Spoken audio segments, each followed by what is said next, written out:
नमस्कार मित्रों। व्यक्ति घर गृहस्थी में बहुत सारे ऐसे काम कर लेता है जो उसे बाद में समझने पर भी समझ में नहीं आता है। ऐसे ही काम कुछ ऐसे होते हैं कि जब कोई व्यक्ति शादीशुदा यानी जिसकी शादी हो चुकी है वह व्यक्ति कोई प्रेम का बना लेता है, चाहे किसी स्त्री को बनाए या किसी कुंवारी लड़की को बनाए, तब उसकी घर गृहस्थी में भूचाल आने लगता है। कुछ दिन तो पता ही नहीं लगता है। जब कुछ दिन के बाद धीरे धीरे उसकी आदतें बदलने लगती हैं तो घर की पत्नी और बच्चों को यह लगता है कि यह इसने क्या कर दिया, यह ऐसा क्यों करता है। तो धीरे धीरे जब उसकी खोजबीन की जाती है तो मामला दूसरा ही निकलता है कि इसने तो एक प्रेम का रख रखी है।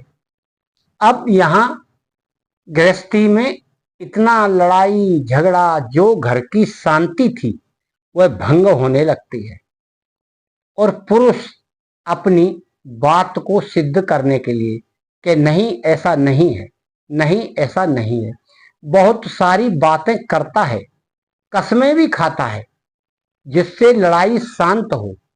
परंतु वह लड़ाई शांत कैसे हो, क्योंकि आदमी से ज्यादा औरतों को इस बात का अनुभव होता है कि पुरुष किस लाइन पर चल रहा है, क्या कर रहा है, कहाँ जा रहा है, क्या इसकी एक्टिविटीज हैं, क्या इसकी आदतें बदल रही हैं। आप अपने जीवन में बहुत सारी कहानियां भी सुने होंगे और बहुत सारी यूट्यूब पर भी देखते होंगे। क्योंकि हम तो इस वीडियो के माध्यम से बहुत सारे लोगों से संपर्क होता है, लोग हमें बताते भी हैं और हम जानते भी हैं कि लोग ऐसा करते हैं। परंतु यह बात ठीक है कि यदि कोई कंवारी लड़की कंवारे लड़के से संपर्क बनाकर शादी करती है तो यह उत्तम बात है। दोनों के घर वाले राजी, बच्चे दोनों राजी, शादी कर दो। परंतु मामला वहां बिगड़ जाता है कि या तो लड़की शादीशुदा हो या लड़का शादीशुदा हो और दोनों फिर या तो प्रेमी कर ले वो लड़की या प्रेम का कर ले लड़का। वहां गृहस्थी बिगड़ने लगती है। अब एक के साथ दो कैसे सामंजस्य बैठेगा। इस क्रिया में बवाल घर में होता है, रिश्तेदारों में होता है, समाज में भी होने लगता है। और अगर बैचलर हैं दोनों यानी शादी नहीं किया है तो कोई बवाल नहीं, शांतिपूर्वक शादी कर दो, मामला सरल से निपट जाएगा।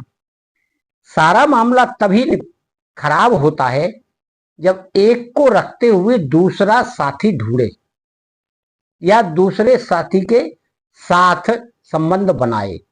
वहां बहुत बड़ी स्थिति खराब होने लगती है और मन बड़ा बेचैन भी होने लगता है। और कभी कभी ऐसी कंडीशन भी आती है कि कोई ना कोई आत्महत्या कर लेता है। इतना मामला बढ़ जाता है तो उसमें तो सारा खेल ही बिगड़ जाता है। क्यों कि ना वह इधर का रहता है ना इधर का, या एक दूसरे में कोई हमला करके मार देते हैं। तो इन कारणों से बचने के लिए व्यक्ति अपने दिमाग को संतुलन में रखे और सरलता से इनका उपाय ढूंढे। तो उसका उपाय यहाँ आज हम बता रहे हैं। पहले तो समझाना चाहिए, गुप्त तरीके से, बवंडर नहीं करना चाहिए। चाहे पति हो चाहे पत्नी हो, दोनों को इस समस्या का हल कर लेना चाहिए। इससे बेहतरीन कोई साधन नहीं।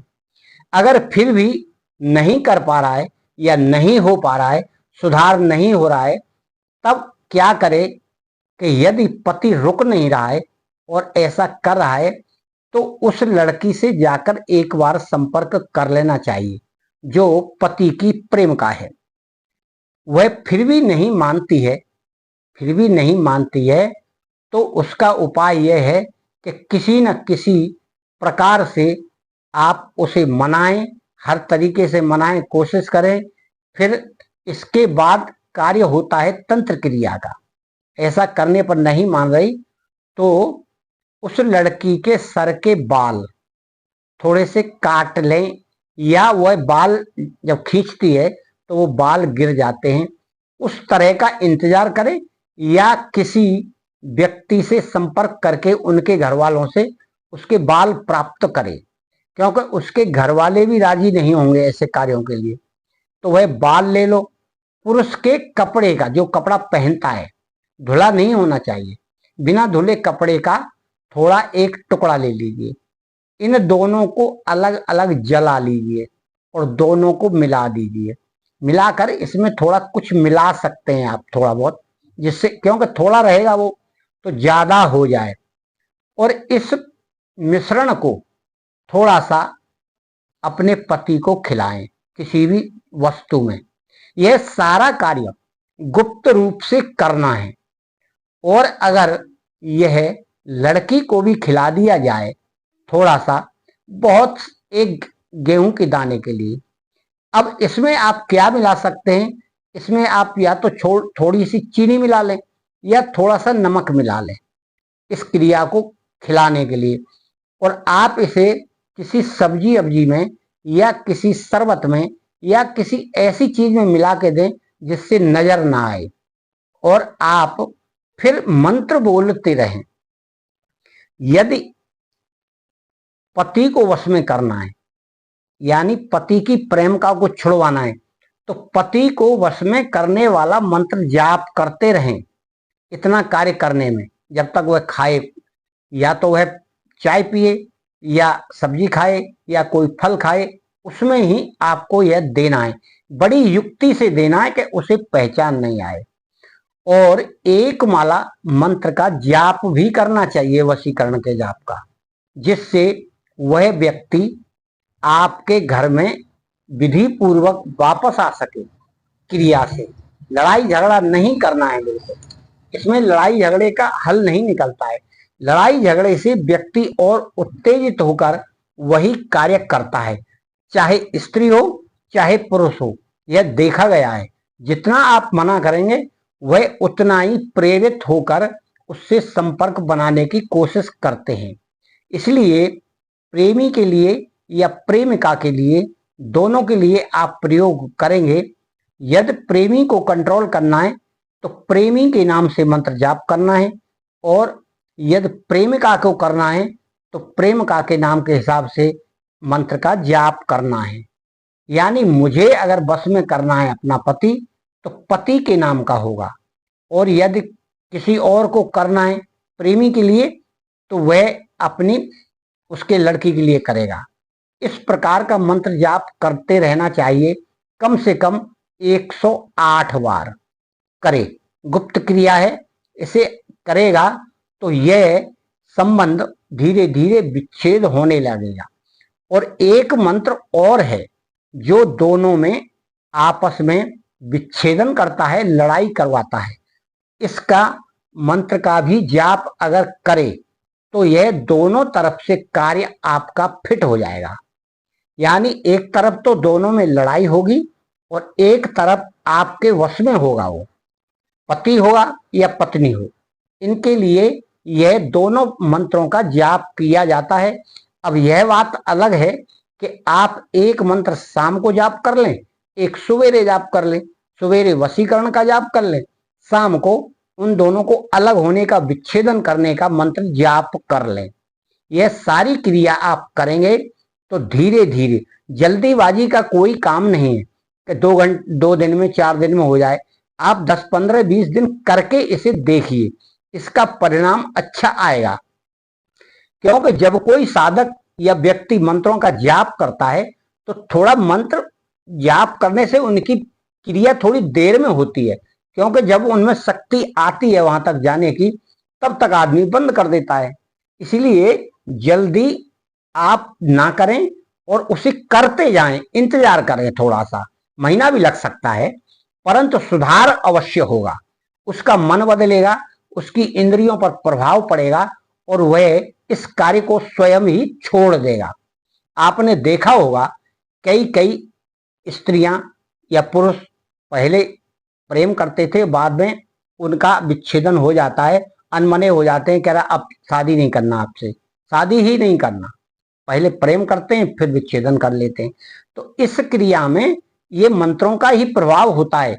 मंत्रों के प्रभाव से ये दोनों अलग अलग हो जाते हैं, मनोवृत्ति व्यक्ति की बदल जाती है। मित्रों, चाहे कोई स्त्री है चाहे कोई पुरुष है, इस क्रिया का विधिवत प्रयोग करें। मंत्र इसके यह दोनों हैं। वशीकरण ताबीज पहले से ऑर्डर करने पर ही ताबीज बनाया जाता है। जो कोई अपने कार्य के लिए ताबीज बनवाना चाहता है, उन दोनों का नाम लिखें, जैसे लरे, जस, कुकुर, बिलाई, आदेश, गुरु, सत्य नाम को। ये दोनों में आपस में लड़ाई कराने का है, प्रेमी में और पति में। पति को वश में करने के लिए मैं भगवती भगभाग दायिनी अमुक की जगह उसका नाम लिखें पति का। मम वश्यम कुरु कुरु स्वाहा। इन दोनों में जो विच्छेदन वाला है उसमें दोनों का नाम लिखना है, यानी प्रेमिका और प्रेमिका का। और एक मंत्र है इसमें वश में करने वाला है, इसमें जिसे वश में करना है उसी का नाम लिखा जाएगा। दोनों मंत्र 108 बार तो कम से कम जाप करें, और अगर दोनों मंत्रों को दोनों सुबह शाम करें तो ज्यादा प्रभाव दिखाएगा। मित्रों, आप करें, अपने घर गृहस्थी को सुख शांति समृद्धि बनाएं, यही हमारी शुभकामनाएं, यही हमारा मंगल का कार्य है। आपका मंगल हो, आपका घर परिवार सुखी रहे।